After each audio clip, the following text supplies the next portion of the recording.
Hey, what's up guys? So in this video we will see if the Poco C75 has an SD card slot or not.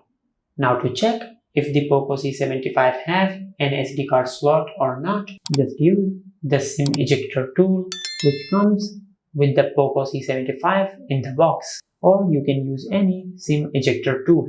Now from here just power off your Poco C75 just like that.